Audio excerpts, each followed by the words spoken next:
பொள்ளாச்சி அருகே கால்நடைகளை தாக்கி அச்சுறுத்திய சிறுத்தை 24 நாட்களுக்கு பிறகு கூண்டில் சிக்கியது. விவசாயிகள் மகிழ்ச்சி.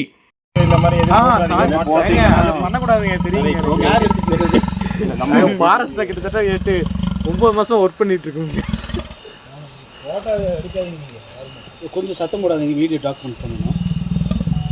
பொள்ளாச்சி அருகே ஆனைமலை குப்பிச்சிப்புதூர் பகுதியில் கடந்த 1 மாதமாக சிறுத்தை ஒன்று அடிக்கடி விவசாயிகளின் ஆடு, கன்றுக்குட்டிகள் உள்ளிட்ட 10க்கும் மேற்பட்ட கால்நடைகளை தாக்கிக் கொன்று பொதுமக்கள் மற்றும் விவசாயிகள் மத்தியில் பெரும் அச்சத்தை ஏற்படுத்தி வந்தது.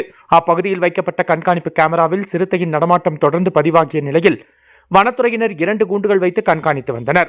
ஆனால் சிறுத்தை கூண்டுகளுக்கு அருகே வராமல் போக்கு காட்டி வந்ததால் கூடுதலாக மேலும் ஒரு கூண்டு அமைக்கப்பட்டது. பின்னர் நாய்க்குட்டி மற்றும் ரத்தத்துடன் கூடிய இறைச்சியை இரையாக வைத்து சிறுத்தையை கவரும் முயற்சியில் வனத்துறையினர் ஈடுபட்டனர். தொடர்ந்து 20 நாட்களுக்கும் மேலாக பொறுமையாக கண்காணித்த நிலையில் சிறுத்தை இறுதியாக ஓடையகுளம் அருகே அம்மன்கோரை பகுதியில் வைக்கப்பட்ட கூண்டில் சிக்கியது. பின்னர் வன கால்நடை மருத்துவர்கள் சிறுத்தையை பரிசோதனை செய்தனர். கோவை மண்டல தலைமை வன பாதுகாவலரும் ஆனைமலை புலிகள் காப்பக துணை இயக்குநருமான வெங்கடேசன் அவர்களின் உத்தரவின்படி மயக்க ஊசி செலுத்தப்பட்டு சிறுத்தை வாகனத்தில் அழைத்துச் செல்லப்பட்டு டாப் ஸ்லிப் அருகே உள்ள யானைக்குத்தி என்ற அடர்ந்த வனப்பகுதியில் பாதுகாப்பாக விடுவிக்கப்பட்டது. வைல்ட் லைஃப் வால்பாறைக்காக நமது செய்தியாளர் சக்திவேல்.